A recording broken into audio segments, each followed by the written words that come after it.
Good morning and welcome to the ABSA Business Day Supplier Development Dialogue entitled Our Economic Future, Where Are We Going as an Economy? I'm going to be introducing in a moment our very esteemed speakers. And before I do so, I just want to give a little bit of context. The COVID-19 pandemic is arguably the most severe economic impact that the globe has ever experienced. Around the world, people are suffering from a really extreme impact of the events, not only on a health perspective, but also for their economies. And a global recession has been predicted. In South Africa, of course, we sit in a particularly precarious situation because even prior to this COVID pandemic, we were facing reduced growth and possibly recession. So we are facing things that are unprecedented. The good thing, though, about any big impact like this is that it's an opportunity to look at things differently and to do things in a new normal. And so I'd like to introduce today this topic of where are we going, particularly with the concept of saying it's not going back to normal, but it's going back to the new normal, and what's that going to look like. So I'd first of all like to have a chat to Hilary Joffe. So Hilary is a contributing editor of the Business Times and Sunday Times, and is a former senior advisor at the Brunswick Group. She's also in the past been a consultant for Genesis Analytics and general manager and national spokesperson for Eskom. So Hilary's deep knowledge of business, finance, and policymaking is well known, and I'm really delighted to be able to speak to you today, Hilary. And what I'd like to really ask you is, what is your perception of the impact of COVID on the economy now, and where do you believe that we're going? Catherine, before I talk about the economy, I have to just mention that I spent 2 decades or more as Business Day, since this is a Business Day event. Very happy decades they were too, yes. Look, one is speechless at the prospect of what is already happening to our economy. I mean, it's basically a catastrophe. It's a health disaster, but for South Africa, it's also an economic catastrophe. And we are, I suppose, working very hard as a country to try and balance the two, but there's no good solution to this one. We were in recession before the crisis. I think we're waiting for first quarter figures, but we had 3 negative quarters going into the crisis. As close as we get to an official forecast of what's going to happen to the economy is the Reserve Bank's latest forecast, which is -7% for this year. Now, keep in mind that in the depths of the financial crisis, South Africa was -1.5%. There is no precedent for shutting down entire economies, as the world has done. The global economy expected to shrink by -3%. Even on the Reserve Bank's figures, we don't get back to where we were before 2023 minimum. And the Reserve Bank's figures are beginning to look quite conservative, because some people, as you may know, have much, much worse forecasts. So Business for South Africa has a -14.5%, and certainly there are others in that region. What it looks like is going to depend on a couple of things. How quickly we come out of the lockdown and how effectively we sort of manage our way out, and how we balance the health imperative and the economic imperative. But also what we don't know yet is how much of this damage of the shutdown is permanent. Will businesses reopen? How high will the unemployment rate go? Estimates are anything from 33% to 50%. How much capacity will the economy lose, and therefore what will be its ability to recover?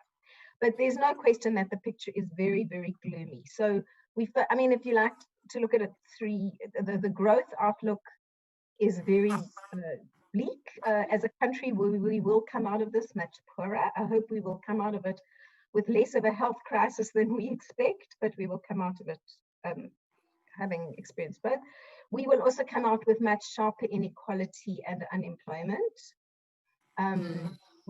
With all of that, what that means for our population and our economy and our society. And we will come out of it with our public finances in particularly poor shape. We had no space in the budget going into this crisis. We look even worse coming out of the crisis with tax revenue absolutely tanking. And obviously the extra spending we might want to do, we do need to do to try and at least provide some support through the crisis. How much and how fast we recover will depend on a couple of things. The one is how effectively what limited resources have gone into supporting people, the unemployment insurance fund, the credit schemes, which were the sort of payment holiday schemes, which both the banks and the government have put in place to try and keep businesses afloat through the shutdown. So how effectively what support package we do have in place reaches individuals and business. Also, how much attention we give to what we're going to do about our economy coming out of the crisis, and whether we're going to kind of start putting in place the reforms which we have talked about for so long but have done so little about. If there's one sort of bright spot, I think, in this rather bleak picture, it is that the crisis has really engendered a level of cooperation and consultation between government and business, but also with labor and other stakeholders, which we've really never seen in this country before. And I think that is a really positive sign, and it is something we can build on. Wonderful. Thanks, Hilary. Yes, it certainly is a bleak picture, but I share your sentiment that the beauty of the crisis is that it forces people to think differently and act differently. And certainly that those higher levels of cooperation do seem to be in evidence. And so let's hope that we can build on that. And then, so thank you. So, and then maybe over to you, Jacob Maputa. He's the Chief Director of the Broad-Based Black Economic Empowerment and Special Economic Zones at the Department of Trade and Industry. So really delighted to welcome you, Jacob. And I'd really like to put it over to you to say, from DTI's perspective, what are the plans to reignite growth, and what role do you see the DTI playing in this new normal? Well, thanks very much, and delighted to be part of the panel. And I just want to echo the sentiments of the previous speaker, that the positive thing about this crisis is that it has brought us together even closer. It has brought government, private sector to really start working together and to focus more sharply on some of the things that we needed to prioritize. And I think one of those things that I believe is crucial is for us to work together to create an inclusive economy, to ensure that this economy that for many years has been skewed, that has for many years been characterized by high inequality. How do we ensure that we massively implement our transformation policies that will ensure that we create an inclusive economy that will benefit all our citizens? And this will require that various sectors of the economy focus on, things that might be called the low-hanging fruits, things that might be able to assist us to, in particular, bring on board small businesses. I think this is the perfect time, I believe, for us to start looking at the SMME sector, to start ensuring that our value chains that are, very much highly concentrated, start to focus on bringing in new players, small businesses that can be able to, to create a partnership with the big players. So I believe that this present an opportunity really for us to start focusing on the SMME sectors, so that we start to create an inclusive economy. And for its part, government so far, we announced various packages to re-kickstart the economy. As you know, that the president announced the 500 billion COVID economic recovery package, with its various components to ensure that the economy can be recovered. There's also other measures, for example, the Reserve Bank reduction of the interest rate, bringing back into the economy up around estimated 80 billion. So there are various measures that government has put in place. As the DTI, we will continue to look at issues around localization, increasingly so that we ensure that we designate some of the products that we can be able to produce locally. And as I said, in particular, focusing on the small business sector, the SMME sector, the implementation of the some of the investment projects that were announced at the investment conference, the second investment conference last year, working with the private sector, so that we realize some of those objectives that were put forth. Continuing to implement the master plans of various sectors, in particular in manufacturing, whether it's automotive, the poultry, textile. We believe that the manufacturing sector as a whole is very important due to the high labor absorption capacity and other multipliers. So those will be there will be greater emphasis and focus on ensuring that we focus on those sectors and implementation. The Black Industrialist Program, the successes that we have achieved over the past 3 years, will continue to focus on that, ensuring that as part of this broader creation of inclusive economy, we support as many Black industrialists so that they can participate in the mainstream economy. But at the same time, ensuring that the established businesses do open up markets and opportunities for Black enterprises, and in particular for the small enterprises. So these are opportunity time for us to start working closely together, ensuring that we create an economy that will benefit all South Africans.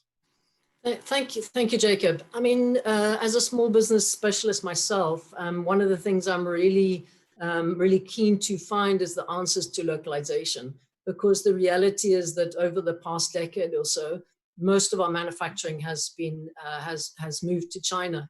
And one of the things that COVID has taught us is that when we have these huge global supply chains and we're dependent on external organizations or external economies in order for our own to sustain, the vital importance is to bring some manufacturing back into South Africa, and obviously then from a job creation point of view as well. But the key factor there is if we're not price competitive, if we're not efficient and effective, that's just lip service. And I think let's loop back to that conversation a little bit later in the discussion. But thank you very much for painting the picture from the DTI's perspective. Next, I'd like to speak to Gaylor Mombasson-Claire. And Gaylor has joined us from TIPS, and hasn't been an economist for many years, has a very illustrious career going back into his work with the United Nations Environment Programme, and has a particular focus on the renewables and green sector, which I find is particularly interesting in this context. And so, Gaylor, I'd like you to maybe pick up the conversation and build on what Jacob said. And what do you see for the possibility of maybe the renewable sector as being this opportunity to build local economies? Yes, thank you, Catherine. And I think, as you point out, we have very much a unique opportunity at hand in the midst of this incredible crisis that we are into. The immediate response from government has, I think, rightly been focused on managing the social imperative. But we're now entering a phase where we are thinking about, okay, how can we recover in the medium term? And all economies around the world are doing that and channeling vast amounts of resources towards the economy and sectors. And I think we cannot afford, of course, to do business as usual and to go again towards traditional activities. If I try to summarize things, I think there are 5 key areas where we need to really emphasize investment and our resources. The first one is around what I call building the network infrastructures that can really unlock the economy. And that is really around building our smart systems, around smart grids, charging infrastructure for rail networks, smart water and sanitation systems, protecting our ecological infrastructure, networks which will, government takes responsibility for generally, but it unlocks a lot of other activities. The second area for me is really focusing on access to sustainable services. We have, as you pointed out in your introduction, really high level of poverty and inequality, which are going to be deepened and have been deepened by the crisis. So it is an opportunity to put an emphasis on providing sustainable services, again, through energy, through water, through sanitation, but also through public transport, for example. And these are jobs that cannot be outsourced to other countries. And these are very local jobs, which we can support. The third area, in my mind, is really to put an emphasis on the quick wins to unlock the investment from the private sector and households. Here, of course, the largest low-hanging fruit is the renewable energy sector. This is really a huge area where we could unlock very quickly through very simple policy and regulatory changes, unlock vast amount of money and investment. But it's also true in other areas like water, like waste management, or even more innovative routes like the green hydrogen, for example. The fourth area is around the fiscal reform. I think we cannot go business as usual in that front as well. We must seize the opportunity to relook at our administered prices around water and energy, for example, but also around our subsidy systems and where the money goes, what kind of companies, what kind of sectors we support. And I think we need to shift that towards local, small business, but also more sustainable activities and reducing notably fossil fuel subsidies. And the last area for me is really to build on local solutions and local activities. We have a vast of opportunity, which we can go back to in every sector. And I think, it's true in manufacturing, it's true in agriculture, but it's also true in, looking at our tourism industry, which is hard hit, and is also jobs that, you cannot move elsewhere. They are local, they have linkages for rural and economic development. And if we put a lot of emphasis on this, I think we could really get out stronger in the long run out of the crisis. Thank you, Gaylor. Yes, I mean, I think the gems in our economic crown in the past certainly were automotive, mining, agriculture, and tourism. Automotive is under threat, I think, globally, and certainly it's a challenge here. Mining seems to be on decline. Agriculture, I read somewhere recently that agriculture is on decline. I find that surprising. I think it's a huge opportunity for growth. And then, of course, tourism. And tourism has to be one of the economies that is most hard hit through this crisis. So yeah, I mean, let me introduce you then to our next speaker, who's Mariette du Toit-Hembold. And so Mariette is very well known for her 10 years as CEO with Cape Town Tourism, and has really an illustrious career, not only as a local specialist in tourism and marketing, but extensive global experience as well. So Mariette, it's not just a South African crisis. What's happening in tourism, and what can you tell us? Thank you, Kathy. The global industry is suffering unimaginable losses, and who would have thought at the beginning of 2020 and a new decade, where we were forecasting continued tourism growth, forecasting about a 4 to 5% growth, despite tough economic times globally.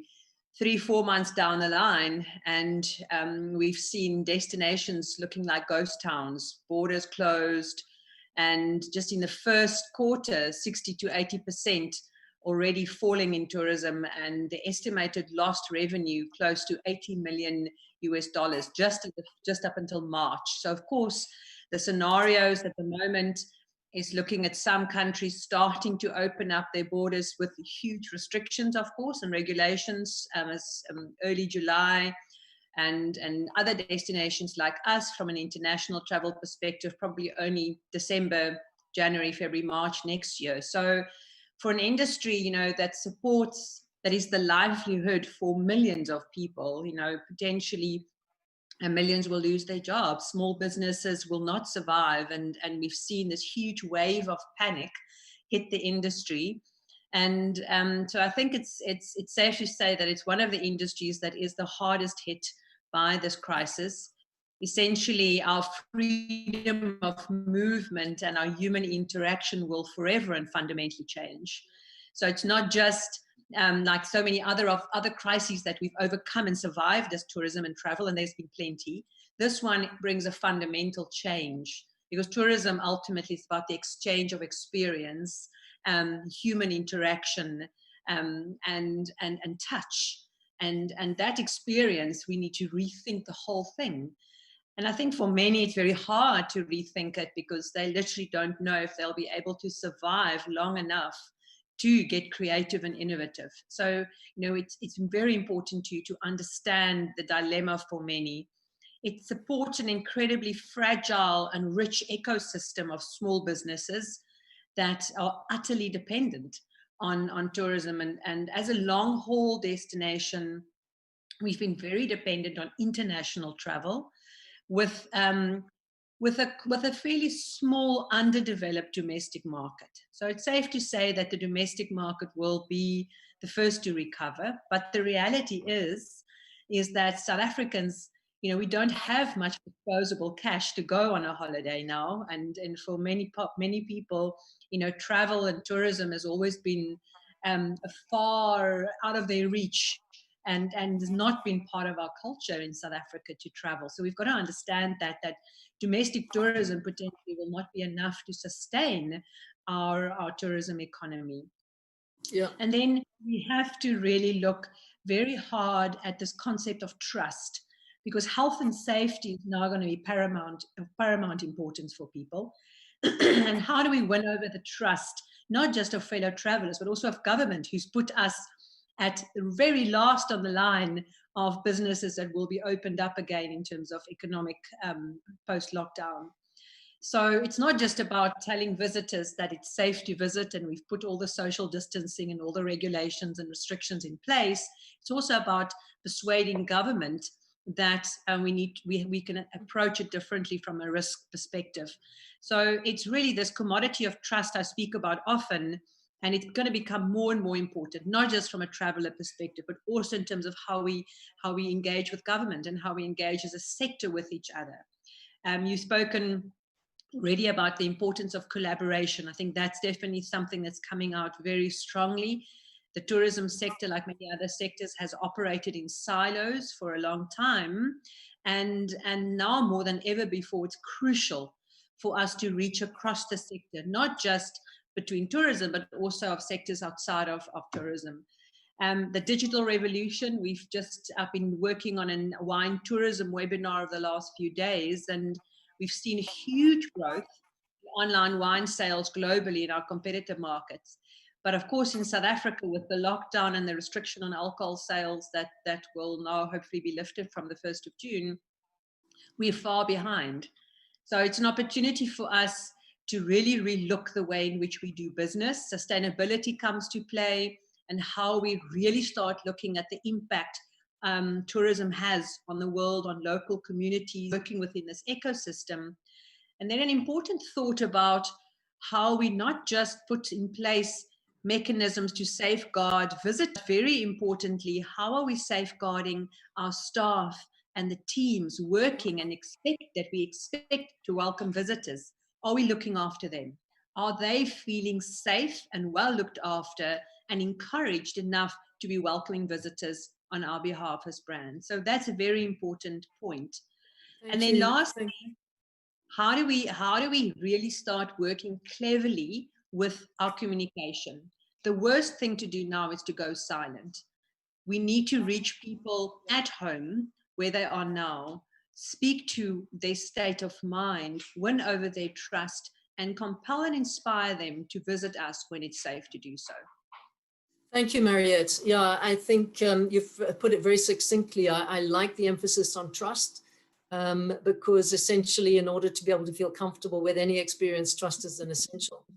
It seems to me though, yes, I think local, we're going to be looking to local, but ultimately we have to stimulate the economy. So for me, that's the absolute number one. And I'd really like to go over to you, Hilary, and speak to you and ask, I read something just today that the estimate is that for every day of lockdown, we lose 13 billion in revenue turnover. And so obviously coming out of lockdown becomes really critical. What is your sense? Do you think it's enough? What do you think this just moving to level 3 is going to do for us? I think we're still waiting to see the exact outline of level 3. There's a briefing, as you may know, this afternoon by the National Command Council at 4 o'clock.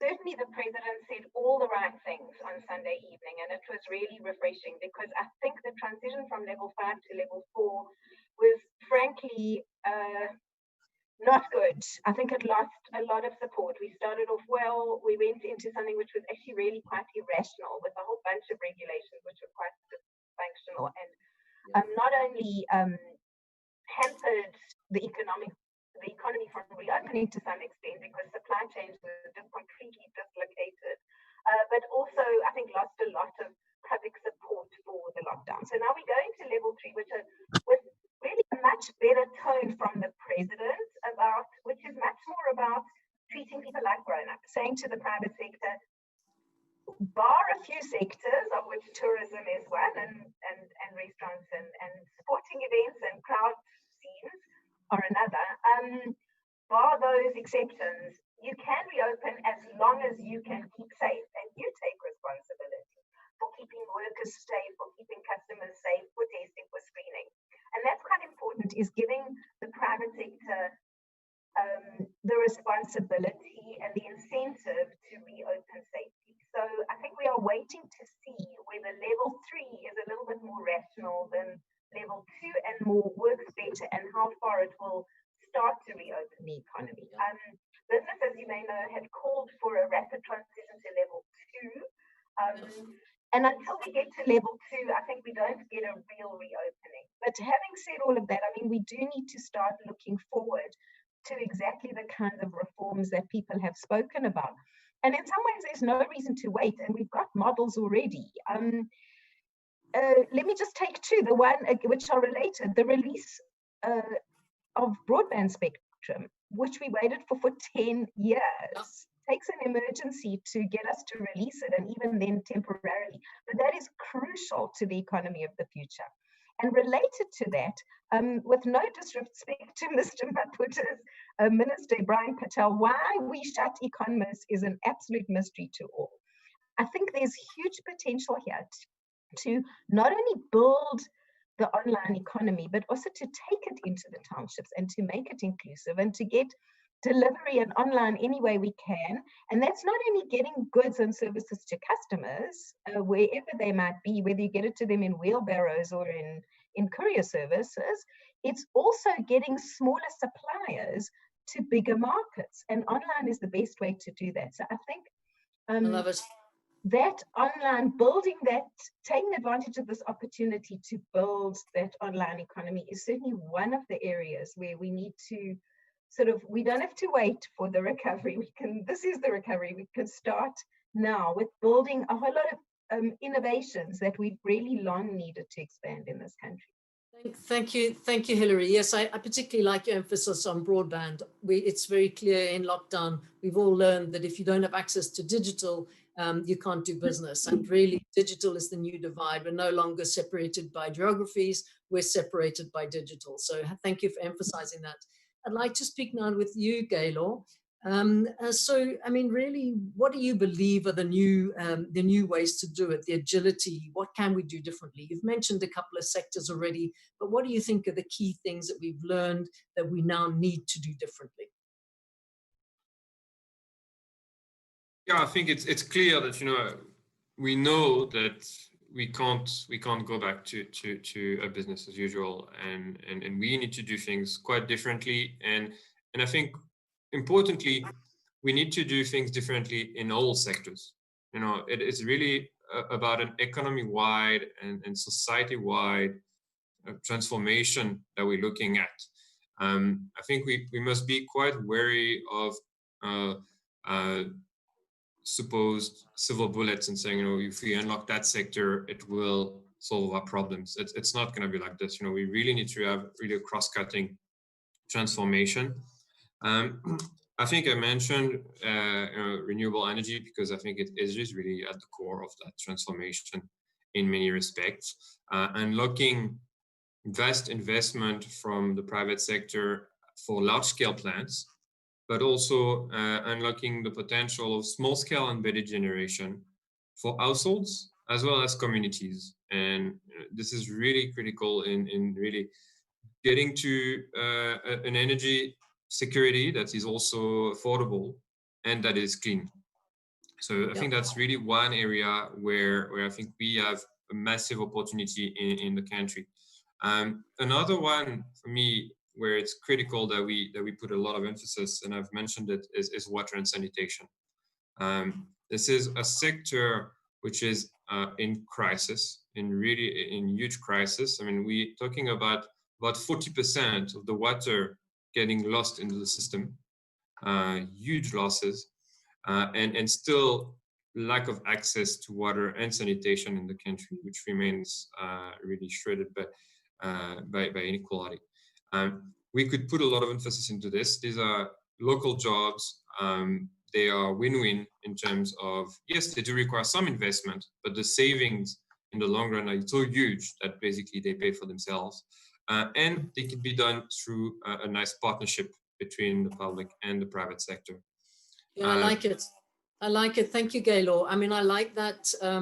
I like the idea of really stimulating local infrastructure development in order to create jobs. I think that has to be a key. So yeah, thank you. Really useful input. So really over to you, Joseph. I think that you speak in your role particularly to manufacturing and local manufacturing. And as I said, it seems to me that for us to turn this around, to be able to balance the books, to be able to deliver the kind of social benefit that we'd all like to do, we have to stimulate the economy. And local manufacture is one of those. I mean, what are your thoughts particularly about local manufacture? Are there sectors that the DTI is focusing on, or are there sectors that you're seeing in your zones that could really be these nuggets for new growth in the future? Yeah, no, thanks. I think I want to say, I mean, honestly, as South Africa, we've always shown that we can be leading in terms of manufacturing. I mean, as you know, we created, Sasol was created in South Africa through beneficiation and so forth. So we have an opportunity to, as I said, to reindustrialize the economy. We have the opportunity to work together, you know, to unblock some of those blockages that might be making us not to be competitive.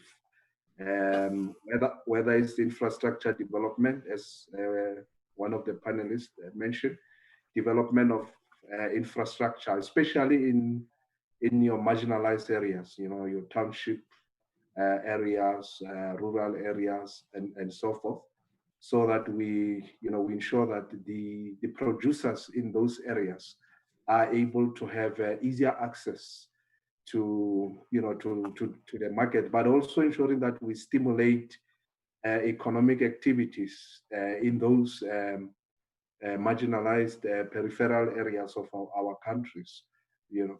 So I think we do have that opportunity, the infrastructure development, the ICT sector. I think it's going to be very important, you know, e-commerce and so forth.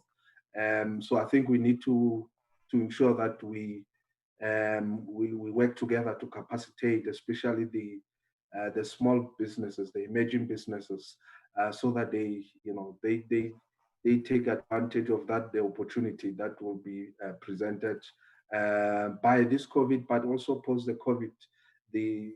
Things are not going to be normal. Things are not going to be the same. I think the e-commerce and so forth is going to be more important. The textile production of the PPEs, for example, that also provide an opportunity. And as I said, we need to start rethinking how our value chains are structured. You cannot have, the situation where in South Africa, business to business is most by and large between large and large business. We need to say that how do we include the small businesses into the value chain, as part of ensuring that some of those structural issues that we created, can start to be dealt with if we open up the economy to the broader population. So I think we do have an opportunity really to start to open up the economy and to start to be working together to ensure that we become competitive.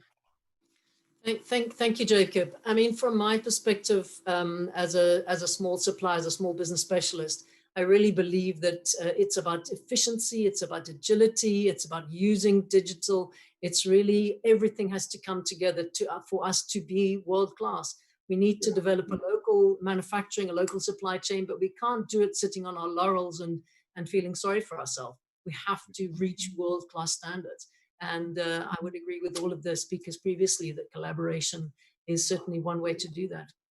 Mariette, for you, where do you think collaboration, how important do you think collaboration is in regenerating the tourism market? I mean, you've been maybe particularly focusing on the first wave of local tourists.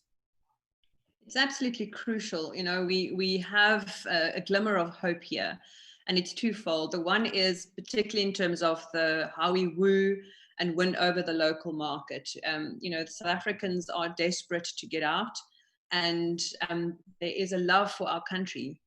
We also have an incredible diversity of offering. And one of the things that we often take for granted in our country is our space, our natural space, of course.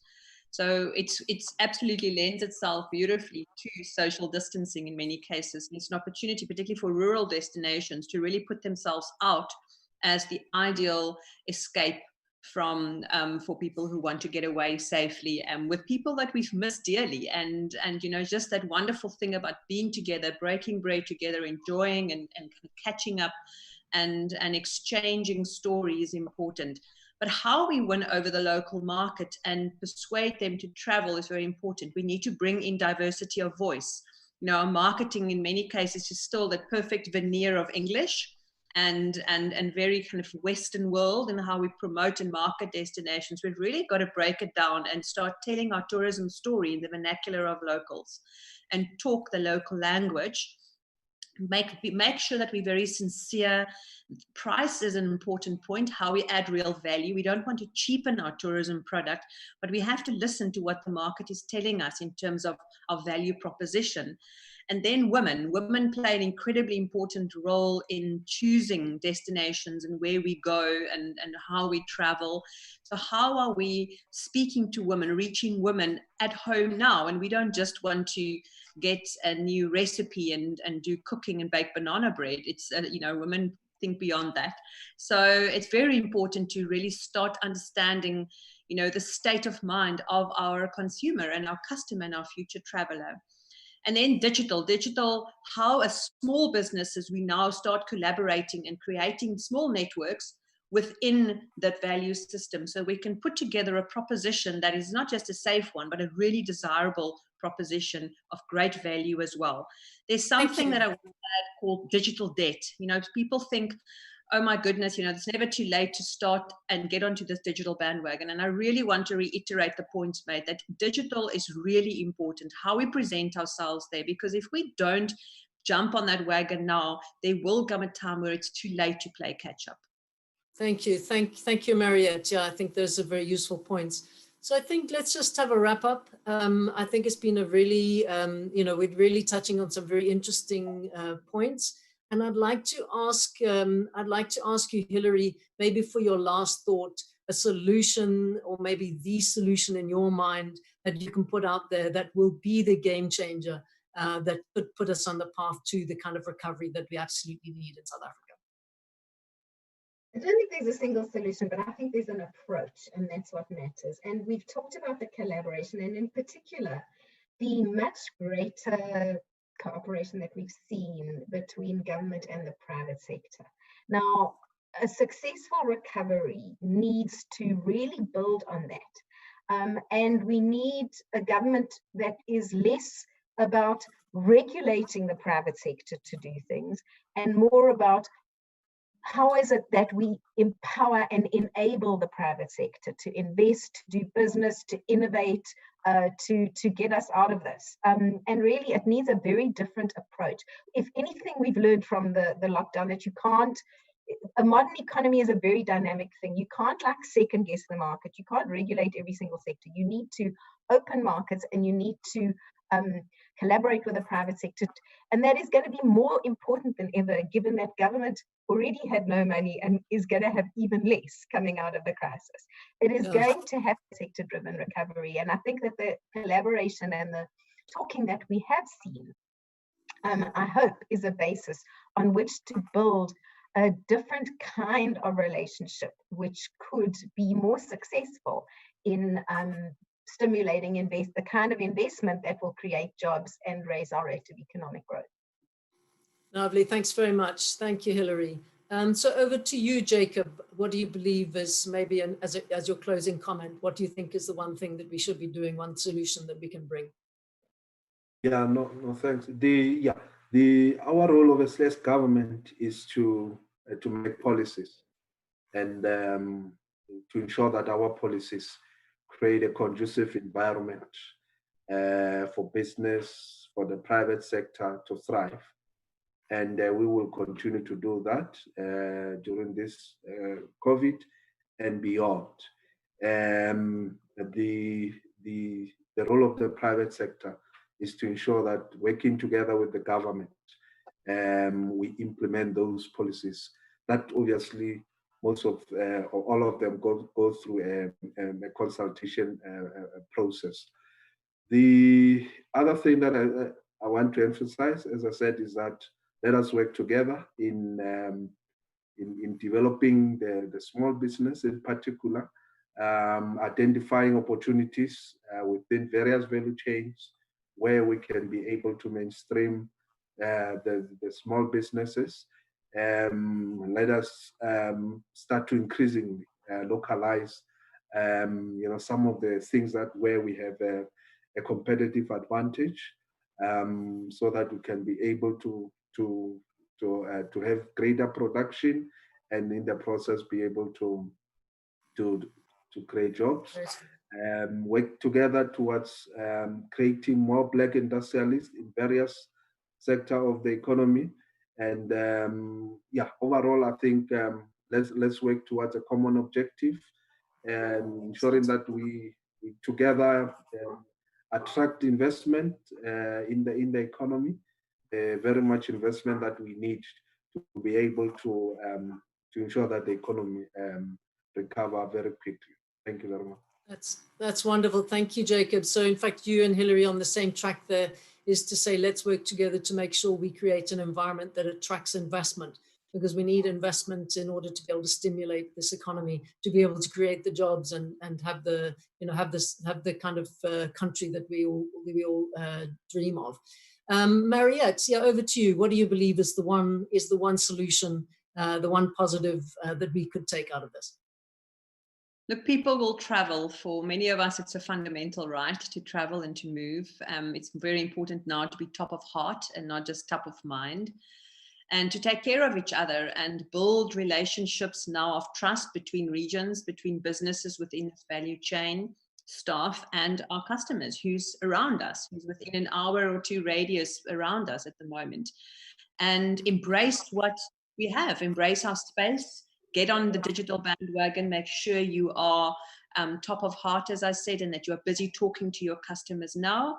And then work with what you got. Some people are really worried that they have to invest a lot of money now in future fitting their business physically and building new things and changing things. Work with what you've got. Get creative, work together, find solution makers along with yourself, and come up with new products and experiences that will shape a kind of tourism that's not just good for the environment and for people, but that will also help you thrive post-lockdown. Excellent. Thank you, Mariette. Over to you, Gaylor. And in actual fact, I'm going to pose you a question. One of our listeners has put forward, and they're posing a question to say, with the exchange rate where it is, why are we not just pumping out local manufacturing for export? This seems like the ideal opportunity to stimulate local manufacturing. So maybe as a closing comment, what would you like to say to that? Yes, I think, there is tremendous opportunities. I mean, I think just before that, for me, our recovery strategy needs to meet kind of 4 criteria. First, it needs to be local, focusing on our local strengths. It needs to be inclusive. We cannot afford to ignore that. We have a very unequal society, and any sort of operation that we target should support inclusive development. It should be climate resilient, and it should be low carbon. And in that, there are many opportunities going forward. Some of them are definitely in manufacturing, providing there is demand, of course. It's all easy to say we must export. There must be demand. We know that demand is very low at the moment for numerous commodities and products. But I think as the economy restarts, our weak exchange rate will definitely help us in seizing those export opportunities, providing we make sure as well that we transition to a more sustainable economy. Because many countries, particularly in Europe, are now starting to look at this as a key criteria. If you're too carbon intensive, we're not going to buy from you. So I think it's important that we look at this as well. And in closing, I just wanted, you asked for key solutions. I said it, I don't think there is a silver bullet, but I think we can look at a number of initiatives. One I mentioned is really building the kind of networks that we need around, smart grid, smart system, ICT was mentioned a lot, but also maybe a green housing program, a la RDP, And lastly, I think we need a good emphasis on a public employment program based on, really our natural environment and our communities. That's really, I think, critical so that we can respond to the social imperative as well as unlock investment from households and the private sector. Fantastic. Thank you so much. Yeah, and thank you to all of you. I think what I take away from this is that really it's about collaboration. It's about working together, public and private sector. Certainly doing whatever we can to encourage local investment, building trust, building belief in the local systems, but also being realistic. The future is that globally there's less money circulating. We have to be more efficient. We have to be more effective. We definitely have to rapidly deploy our broadband right across the country. And certainly things like the renewable sector gives us great hope for the possibility of stimulating more local manufacture. So I think that there are threads of opportunity. It's the case of really doing things differently and taking this crisis and learning from it, maximizing the lessons that it's taught us. And those lessons are that the past is gone and we need to create the future. So I'd like to thank everybody on the speakers. I've been really delighted. I've enjoyed this discussion. Thank you so much. And I'd like to encourage you and all of the people who joined us to go to the website Supply Development Awards, so sdawards.coza, to find out more about the upcoming awards themselves and to be part of this ongoing dialogue, building bridges between government, corporate and small suppliers. So thank you so much for joining us today. A pleasure to have you. Thank you. Thank you.